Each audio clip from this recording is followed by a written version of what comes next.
CIET NCERT द्वारा प्रस्तुत है पाठ माटी वाली, पृष्ठ संख्या 42। लेखक विद्यासागर नौटियाल। लेखक परिचय। विद्यासागर नौटियाल।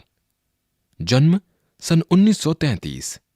समसामयिक कथा लेखक विद्यासागर नौटियाल का जन्म माली देवल गांव, टिहरी गढ़वाल, उत्तरांचल में हुआ और उच्च शिक्षा वाराणसी से।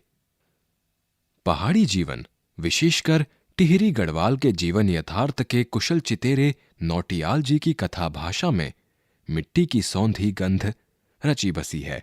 प्रमुख कृतियां: टिहरी की कहानियां, सुच्ची डोर जो कहानी संग्रह हैं, उलझे रिश्ते, बीम अकेली, सूरज सबका है, उत्तर बायां है, झुंड से बिछुड़ा जो उपन्यास हैं, मोहन गाता जाएगा, आत्मकथ्य।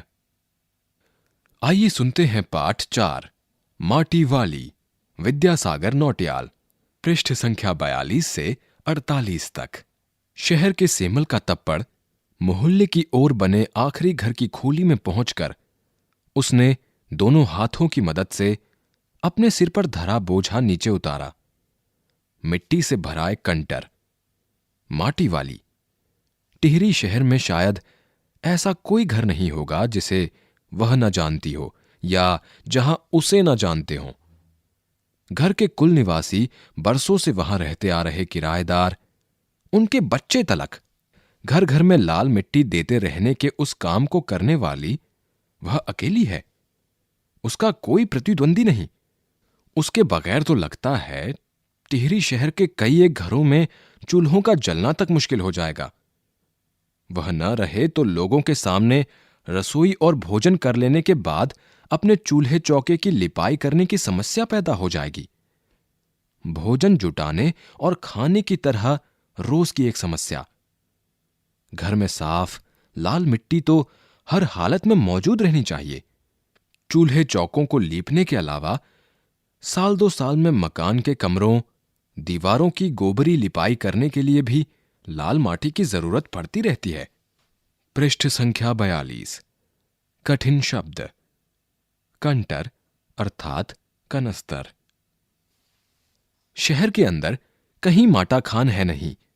भागीरथी और भीलांगना, दो नदियों के तटों पर बसे हुए शहर की मिट्टी इस कदर रेतीली है कि उससे चूल्हों की लिपाई का काम नहीं किया जा सकता।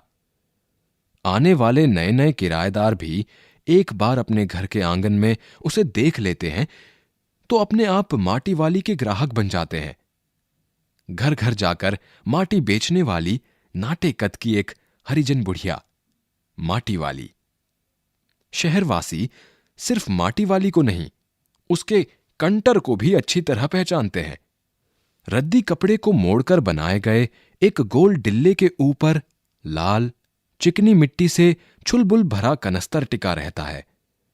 उसके ऊपर किसी ने कभी कोई ढक्कन लगा हुआ नहीं देखा। अपने कंटर को इस्तेमाल में लाने से पहले वह उसके ऊपरी ढक्कन को काटकर निकाल फेंकती है। ढक्कन के न रहने पर कंटर के अंदर मिट्टी भरने और फिर उसे खाली करने में आसानी रहती है।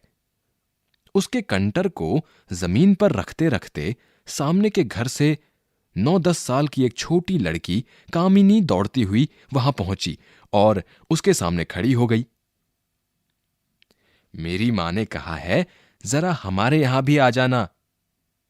अभी आती हूं। घर की मालकिन ने माटी वाली को अपने कंटर की माटी कच्चे आंगन के एक कोने पर उडेल देने को कह दिया। तू बहुत भाग्यवान है, चाय के टाइम पर आई है हमारे घर। भाग्यवान आए खाते वक्त। वह अपनी रसोई में गई और 2 रोटियां लेती आई। रोटियां उसे सौंपकर वह फिर अपनी रसोई में घुस गई। पृष्ठ संख्या 43। कठिन शब्द। डिल्ले अर्थात सिर पर बोझे के नीचे रखने के लिए कपड़े की गद्दी। माटी वाली के पास अपने अच्छे या बुरे भाग्य के बारे में ज्यादा सोचने का वक्त नहीं था। घर की मालकिन के अंदर जाते ही माटी वाली ने इधर उधर तेज निगाहें दौड़ाईं। हां, इस वक्त वह अकेली थी, उसे कोई देख नहीं रहा था।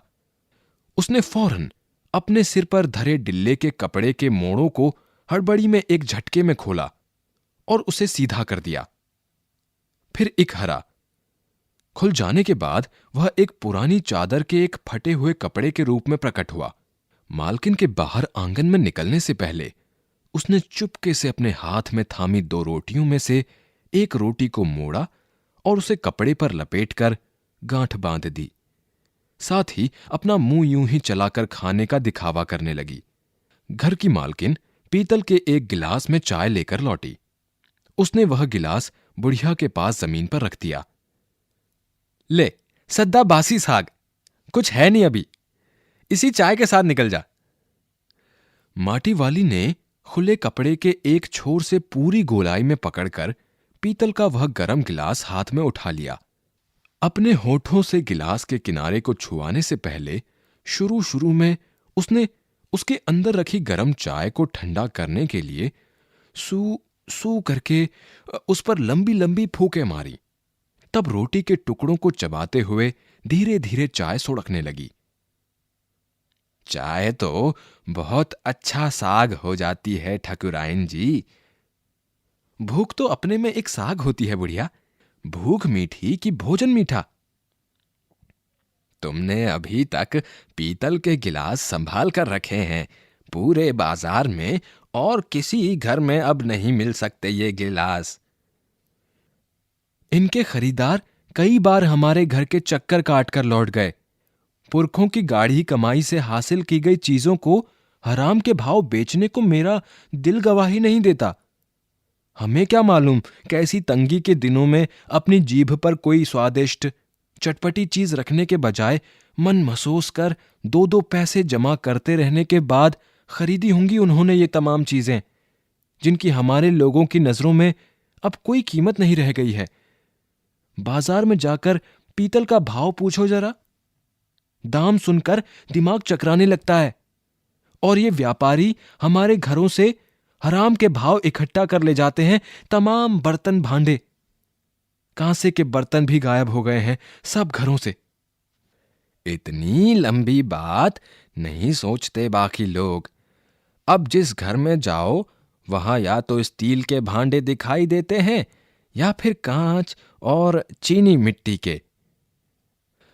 अपनी चीज का मोह बहुत बुरा होता है। मैं तो सोचकर पागल हो जाती हूं कि अब इस उम्र में इस शहर को छोड़कर हम जाएंगे कहां।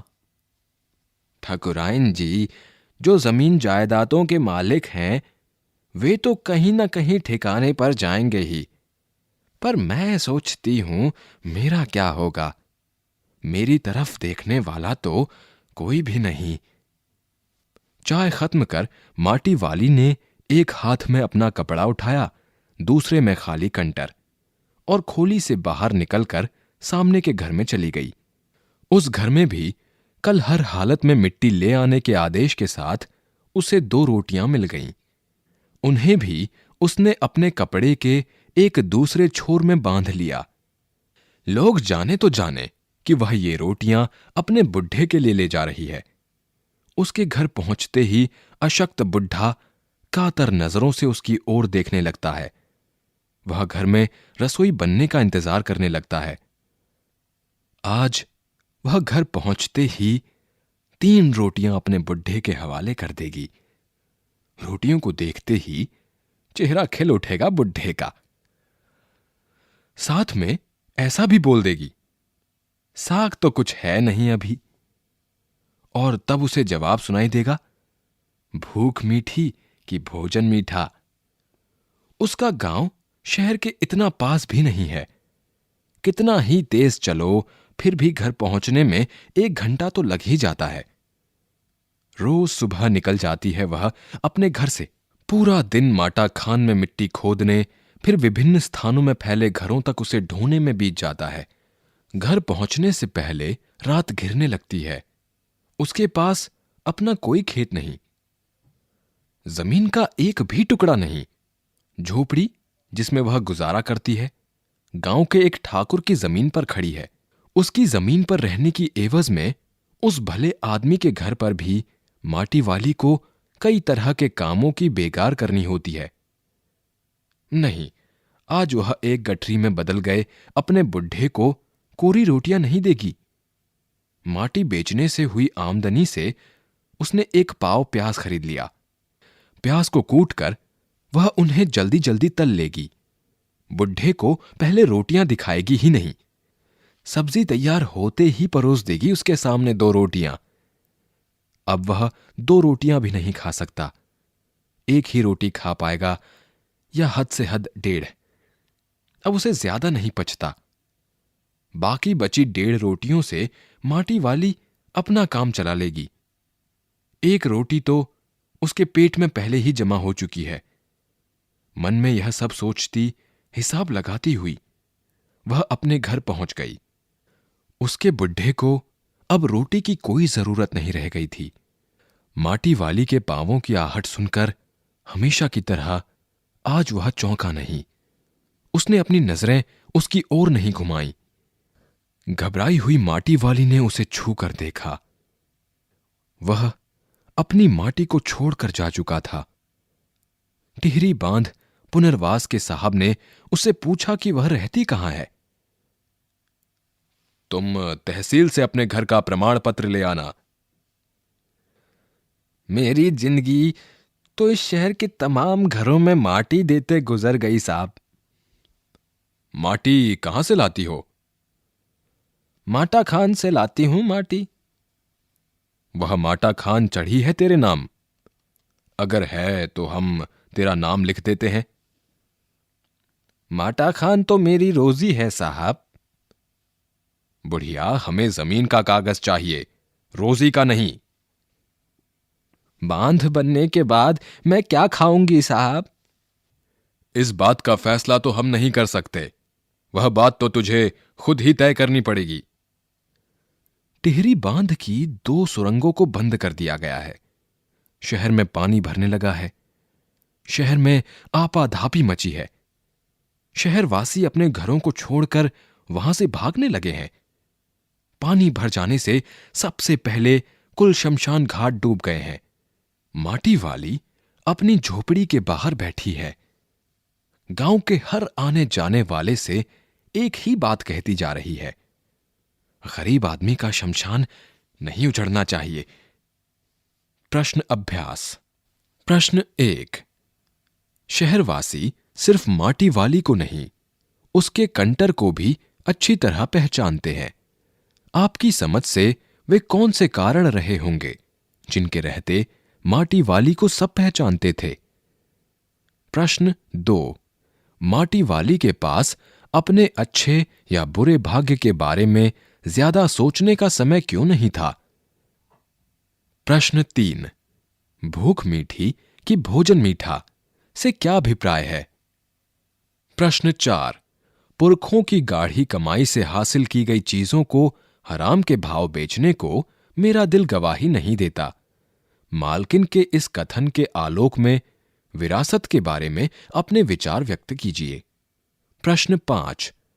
माटी वाली का रोटियों का इस तरह हिसाब लगाना उसकी किस मजबूरी को प्रकट करता है? प्रश्न 6। आज माटी वाली बुढ़े को कोरी रोटियां नहीं देगी। इस कथन के आधार पर माटी वाली के हृदय के भावों को अपने शब्दों में लिखिए। प्रश्न 7। गरीब आदमी का शमशान नहीं उजड़ना चाहिए। इस कथन का आशय स्पष्ट कीजिए। अभी आप सुन रहे थे ये पाठ। प्रस्तुति CIET NCERT नई दिल्ली, भारत।